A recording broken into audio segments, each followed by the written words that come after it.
Stay tuned for the Joan Quinn Profiles. Joan served the state of California as a member on the Arts Council and on the Film Commission.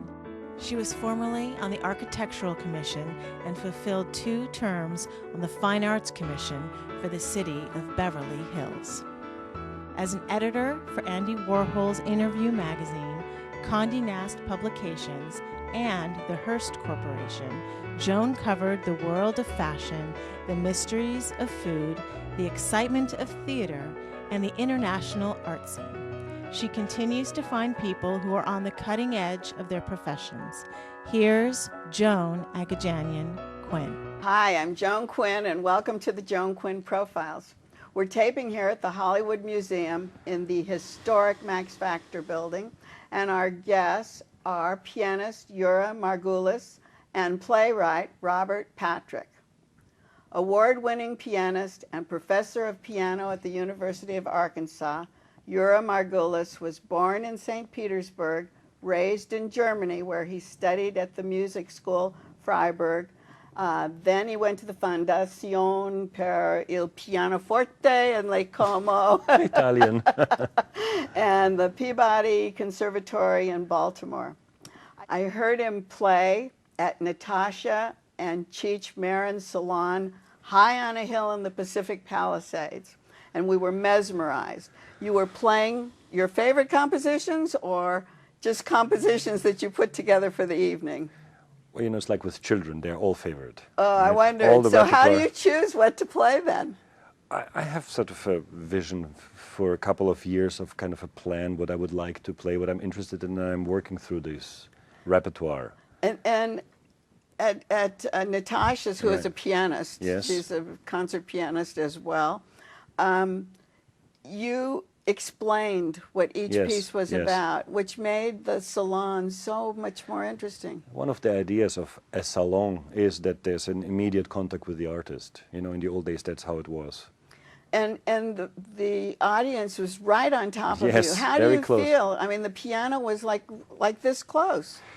As I say, if you actually see pictures of salons of the time of Schubert Liszt in Vienna or in Paris, people are very close indeed. It's a very personal, intimate space, and a lot of the compositions are written for that purpose. Oh, they're written like that. They're written to be heard from that vicinity rather than in a distance from a console. So it's perfect. And you did play Schubert. Exactly, and Liszt, exactly, and, exactly. Alexander's. Scriabin. Yes. I think that's your favorite. No, I'm just, you know, as I say, it's like I just have a lot of fun with that guy. Yeah, tell us a little bit about it, because, you know, you said you're going to be surprised, and then it was so explosive. And it was surprising. Well, the musical language of Scriabin is very unique. It's very, if you wish, modern, it's, you know, early 20th century. And if you have the feeling that I really love this music, well, I am from Russia, right?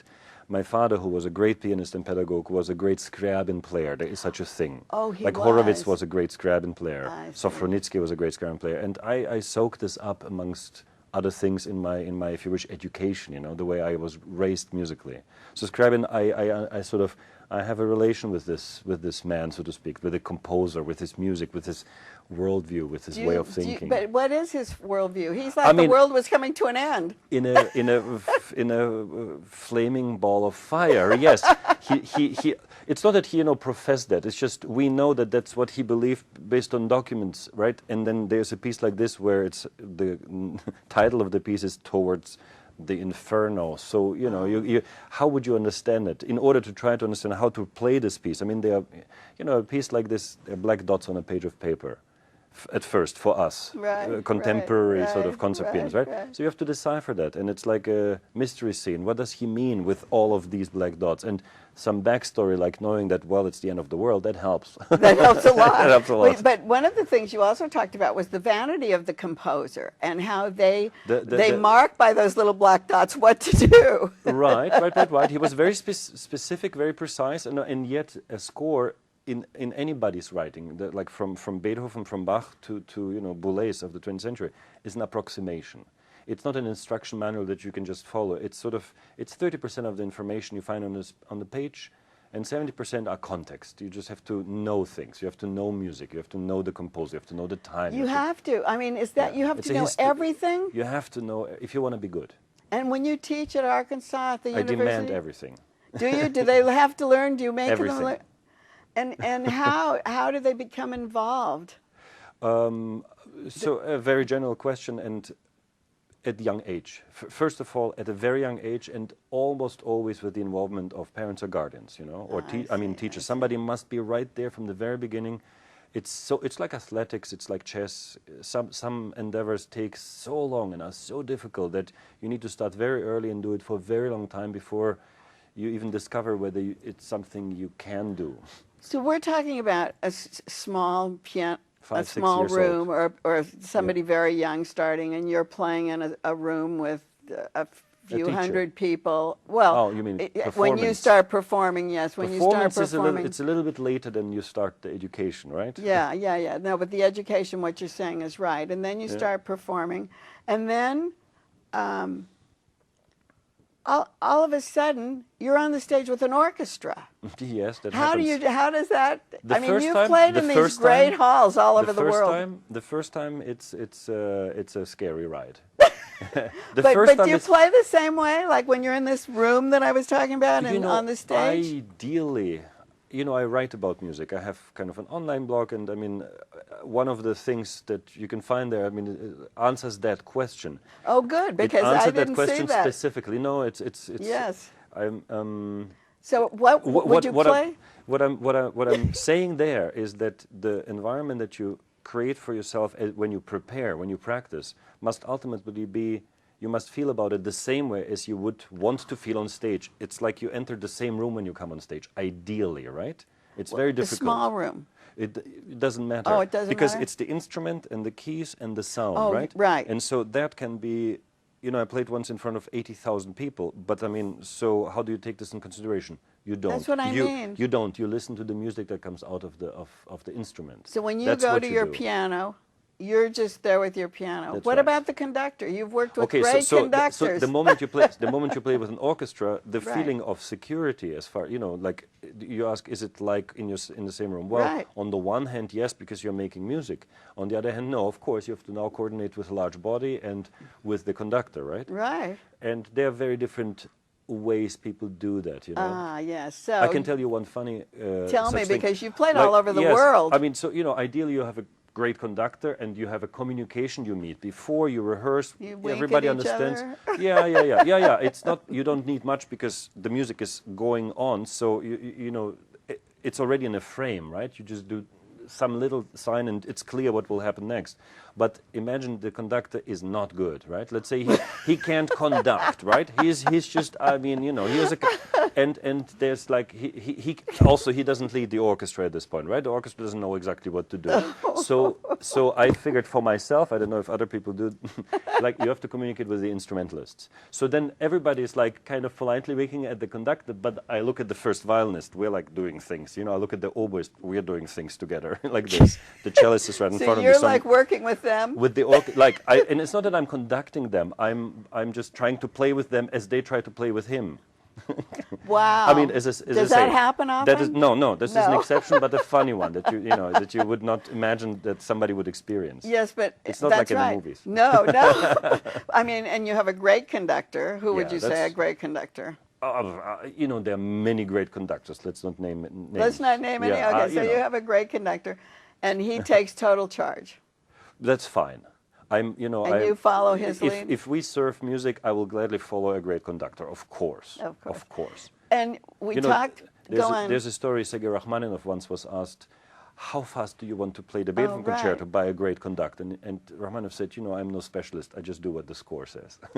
It's like you do have to step back in front of the music anyway, So you don't play faster or slower or whatever. as long as the way music is there. Of course, music you is- have an own idea and you would play. I mean, that's why you meet before you say, I would like it that way. But as you just said, if a great conductor says, no, I want it that way, well, That's it's an what- interesting experience. Why not? and- Some people say no, and I mean, sometimes this kind of collaboration breaks apart right there. It happens. wow. Never happened to me, but it happens that two artists like this, big artists, right, great artists, don't get along, and then they walk away. No concert. Happens. concert. Happens. Very rarely, again. But so you make this connection during the rehearsals, obviously. Yes. And so you know what's going And to come. of course, I mean, I have been doing this for a while, but there are people who have been doing this much longer. They know a conductor for, let's say, 30 years. They've played the same piece for decades in many, like international many events. Right. So the next time you meet, it's very, very comfortable. That kind of thing is I wonderful. see. You know, you know the piece, you know exactly, and you don't even need to rehearse somehow. We talked about the education, like 5-year-old, and Yes. somebody on you all the time. You have 2 sisters? Do you have I two do sisters? have 2 sisters. And they're both musicians? They're both professional musicians, And yes. you come from a long musical family? That's right, You yes. mentioned your father. My Talk father. about your grandfather and your father. Well, my father, who, you know, you heard me here in UCLA in a house concert because I'm friends with this family, and my father lived in Los Angeles for 20 years. He was a professor at UCLA. I know, that's fantastic. I have a tie to the city. I feel at home here. I came very often. I was a guest professor at UCLA, and just yesterday I played there. Did you? Gave a master class, you know. Oh, sort you of in gave the a master and class, played yeah. a small concert there, recital. And we so were my- with a doctor from UCLA the other night, That Dr. was- Shaffa, who was yes. fantastic, who was a Yes. brain surgeon. Yes. And talking with you He came about to play those. for me, I think. He did? Yeah. You know, it's like while I'm here, I share my knowledge, let's say. I know, it was fantastic, the conversation that the two of you had about from neurology and Right. fingertips and Right, all right, of right. that kind of I'm thing. interested in all things neurology, psychology. I read up on the current research. So tell me about your So my father, you know, my father, he would deserve his own show, that's for sure. I mean, he was a unusual, larger-than-life character who, you know, he passed away a few years ago, and still people remember him as such a great human being, which he was.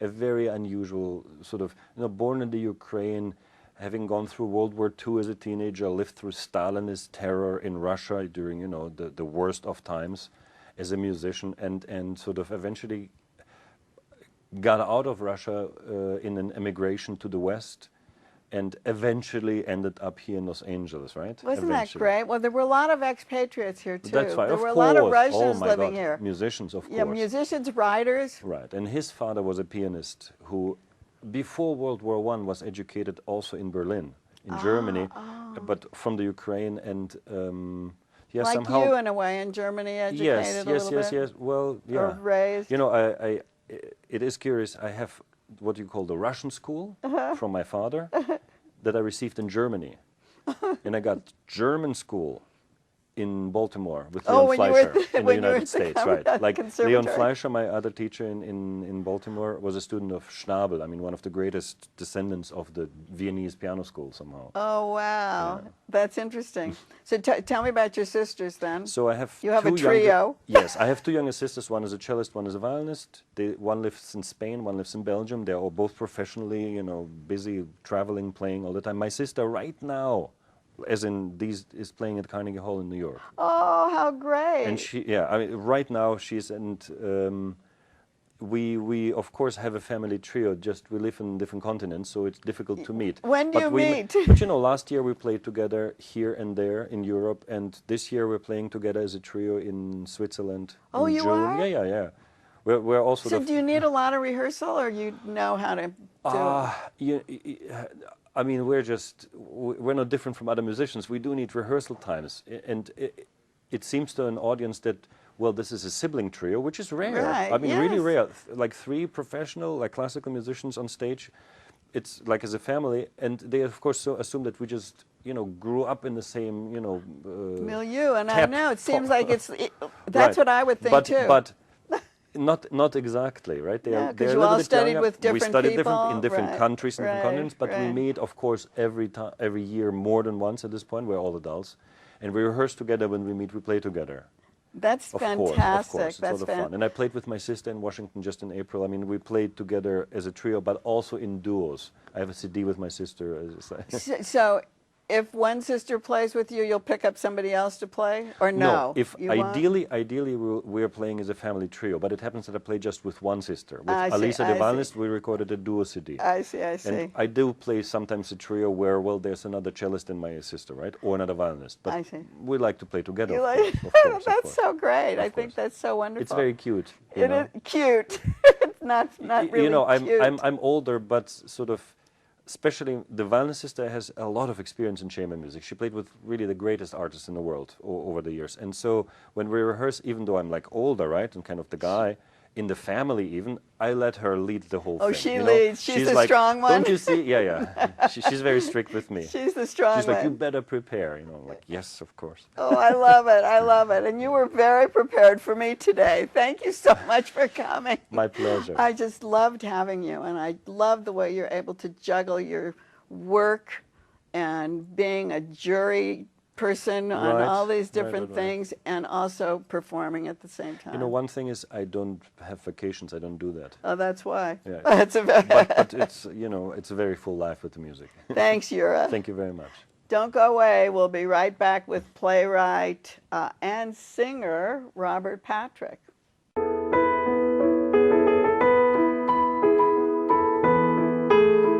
Hi, I'm Joan Quinn, and welcome back to the Joan Quinn Profiles. We're taping here at the Hollywood Museum on Highland Avenue, and I'm with playwright, poet, lyricist, short story writer, and now I'm adding to his bio, singer, Robert Patrick. He's retired in 1990 from writing for the theater, and now he's going to be singing, I guess. It's a new lifestyle for him. His folks were migrant workers, and so the longest that he ever stayed in school was a whole year in Roswell, New Mexico. He was in New York City in the 60s, where his plays were being produced off Broadway. His play Camera Obscura was produced in Cambridge, and Kennedy's Children was produced in the early 70s.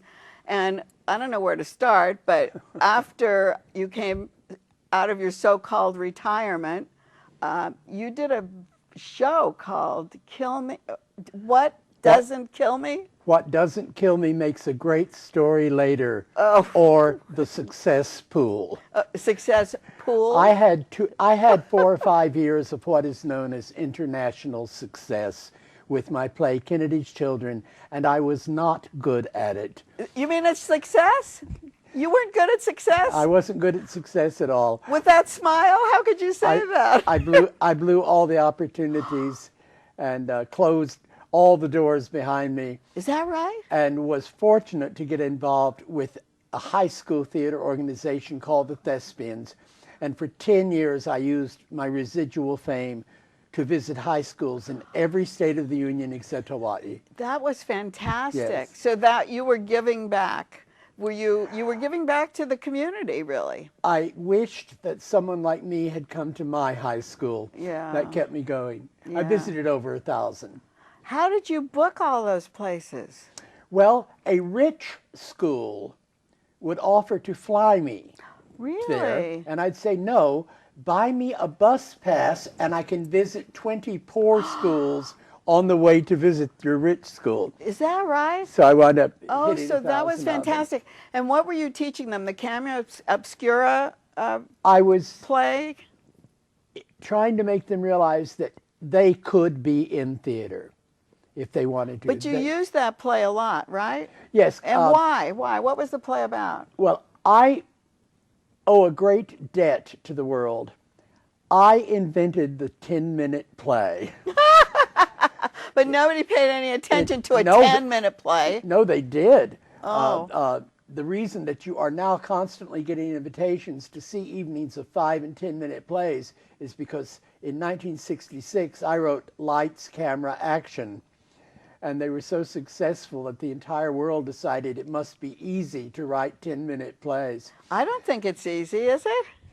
No, it's very hard. I would think. Camera Obscura is about a boy and girl on separate planets who are being mated over a computer, and their responses get out of sync. Oh. And at the end, they just scream, I love you, I love you, I love you. But that's very interesting for the children or high school students or teenagers, whatever we want to say, who would be using computers and listening and reading and getting out of sync. They seem to relate to it. Yeah, it sounds like it. So how long were you in New York at those 30 years. small venues? Small venues, big venues? Yes, well, after being on Broadway with Kennedy's Children, I went back to the small places. But you did? Yeah. Okay, so tell us about the success of Kennedy's Children. It started in the 70s, Yes, and it went to London. It was done in a loft, and a man optioned it for commercial production, but nobody in the world would produce it. Why? It was very unusual. It's a series of monologues. It's almost like a piece of music rather than a play. And then this bankrupt pub in London, which was going to close anyway, decided they might as well go out with a play they respected.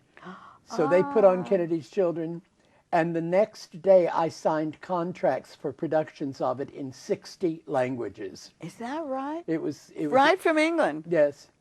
And So tell us a little bit about the play so that we know what you're talking about. it's a group of people in a bar in the early 1970s, and you know how you click around a TV set from channel to channel? Oh, right. We click from person to person, from mind to mind, as they recollect the 60s. Different things they're saying. There's a soldier, there's a girl who was an aspiring actress, there's a girl who was a protester, there's a school teacher. Where'd you research? How'd you draw these people and They're decide people what to I do? knew. They were.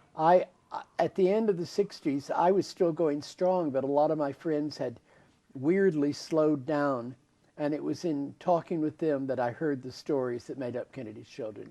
Oh, is that so? Were you writing them down, or were you just remembering them? I was just remembering them, and then one day I saw somebody clicking around a TV set, and I suddenly said, "That's it. That's the play." We click from mind to mind. And you've produced so many.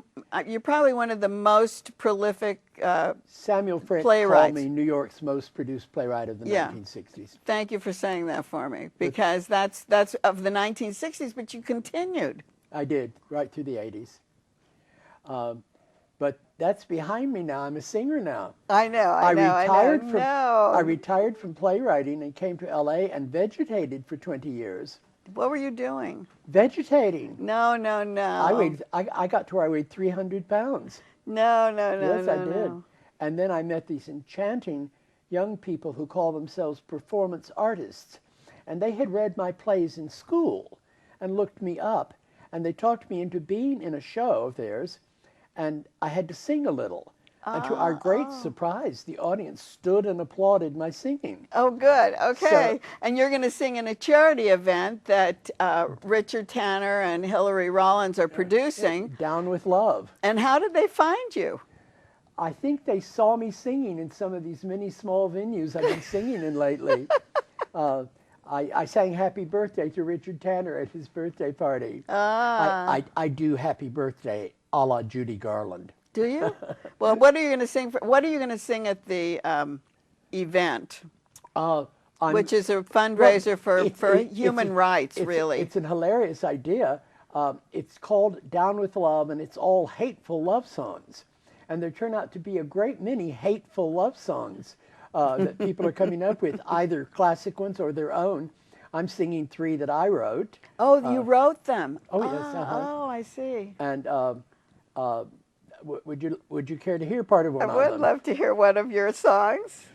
The early morning light will find the trees all right.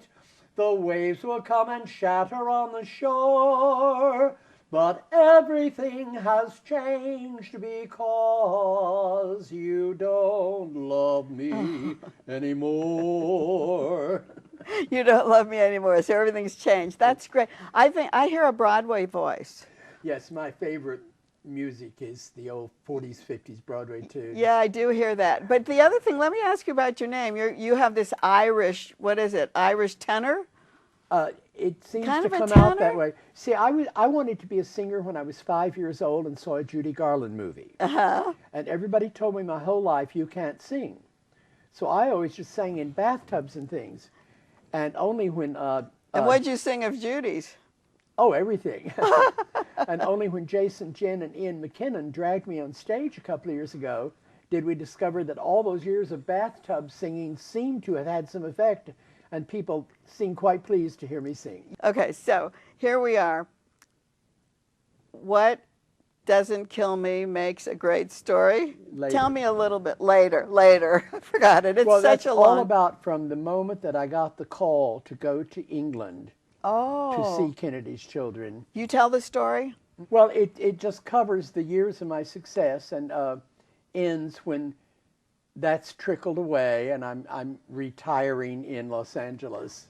And then doing nothing. Doing nothing. And then these boys came and urged me into singing. And Lord, this week alone I'm singing at 4 different places. Oh, what like what? What kind Well, of venues? I've sung at funerals, I've sung at nightclubs, I've sung in shows.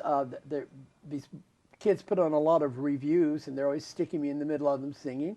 I've sung at an art gallery 2 blocks from here, the Antebellum. They've done 3 programs of my songs and so far. So it's like, as I said, when I was 5, I saw a Judy Garland movie and she sang in a nightclub. And I thought that was so wonderful to sing while people ate. And now I'm doing it. And does it annoy you? 75 years later. It doesn't annoy you that people are eating and you're singing? Oh no, it's they don't eat for long. They They put their folks down and Do listen. they listen to you? Oh, they better. But did you ever take singing lessons? No, just in the shower. And I had no idea that I had actually over the years taught myself a few things. You taught yourself that. Also, you must have taught yourself how to playwright because you said you were never in a school for very long. Right. Playwriting. My first half hour in New York in 1961, I wandered into the Cafe Chino, which was the first off-Broadway theater. And it was It was a theater. It was a coffee house. But that's what I They thought. did plays. Yeah. Oh, they did plays, okay. And it was such a wonderful place with such wonderful people that I went in there every day after my job to work for free. You know, I'd go in and if they needed shopping or mopping done, I'd do it. Oh. And after 3 years of seeing a new play every week, I guess I had picked up something of it because I got an idea for a play, wrote it, and took it in and handed it to Joe Chino. Said, Joe, I wrote a play. And he threw it in the garbage.